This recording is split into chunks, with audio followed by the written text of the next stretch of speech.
From JBS Studios in Greater New York, this is the JBS News Update with Teisha Bader. I'm Teisha Bader with the JBS News Update for Tuesday, March the 5th, 2024. An IDF soldier was seriously hurt in a stabbing attack this morning in Samaria, the West Bank. The IDF said the attack took place at the Greater Yitzhar Junction, saying IDF forces operating at the scene killed the terrorist. The soldier was taken to the hospital for treatment. A drone from Syria entered Israeli airspace this morning. The IDF released footage of its successful interception of the UAV, showing an F-15 fighter jet shooting down the drone. There was no damage or injury reported.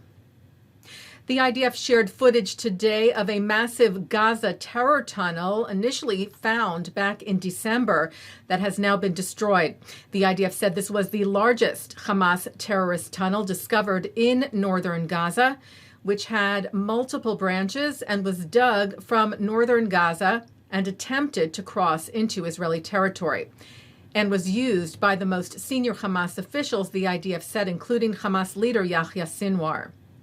Rockets continued to be fired at northern Israel today from Lebanon. One hit a home and a store in Kiryat Shmona, causing damage to property but no injuries. The IDF responded, hitting targets of terror group Hezbollah in Lebanon.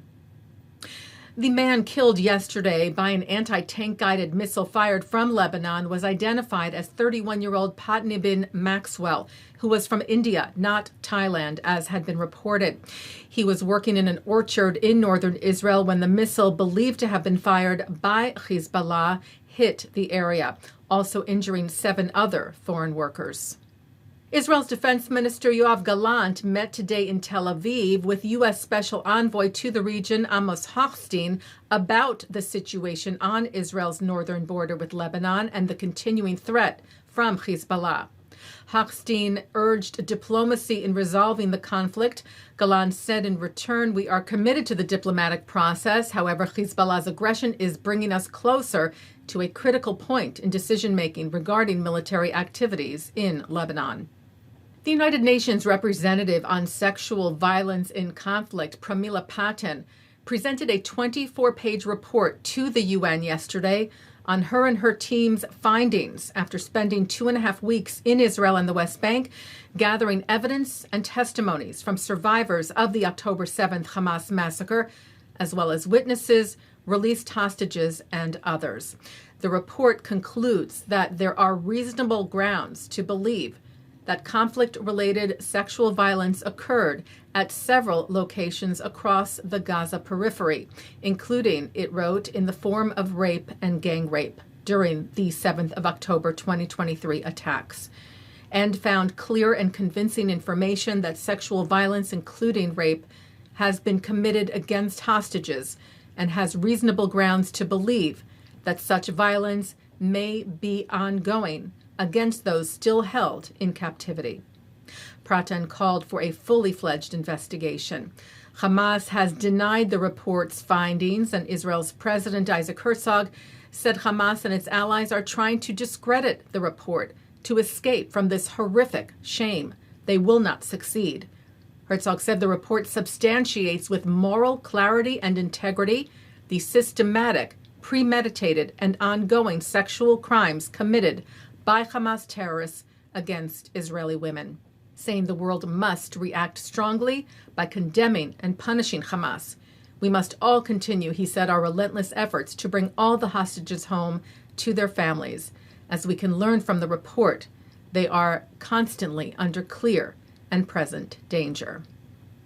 U.S. Secretary of State Antony Blinken and Prime Minister of Qatar Mohammed bin Abdulrahman Al Thani met yesterday at the State Department in Washington.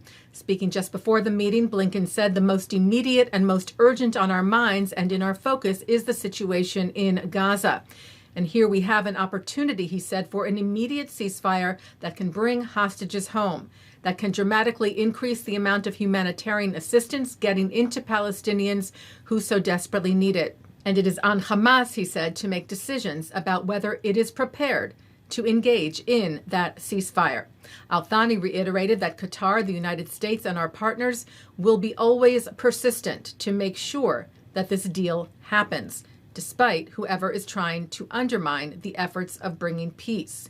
He said, "We want to bring peace. We want to see an end of the humanitarian suffering. We want to see the hostages back with their families." The meeting took place amid reports that negotiators from Hamas continued talks in Cairo for a third day today regarding the potential deal at the request of mediators. The deal that reportedly would see a 6-week ceasefire in Gaza for the release of hostages. Before boarding Air Force One today in Maryland, U.S. President Joe Biden was asked by the press when we might know about the deal, to which he responded it could be a matter of days and that the ball was in Hamas's court. It's in the hands of Hamas right now. The Israelis have been cooperating. There's an offer out there that's rational. We'll know in a couple days if it's going to happen. Taking a look now at our programming for tonight on JBS for Tuesday, March the 5th. At 7 o'clock, Rabbi Ammiel Hirsch cries out about the need for moral teachers, moral training, and constant moral discipline to counteract the failure of America's top leaders, he says, and educators to respond to the evil of October the 7th. At 7:30, Michal Tikochinsky, Pnina Neuwirth, and Rabbi Sarah Hurwitz discuss writing commentaries from a female perspective. At 8, it's part 2 of Purim Insights. Justin Pines draws lessons about the post-war Jewish community from the Purim story and rituals of giving gifts to our neighbors and the poor, and shares one key strategy for building that community. At 9, it's Phyllis Chesler on the Chaim. At 10:30, an encore of this newscast. And coming up next, it's the ILTV's Insider. And that's the JBS News Update for Tuesday, March the 5th, 2024. I'm Teisha Bader. Am Yisrael Chai.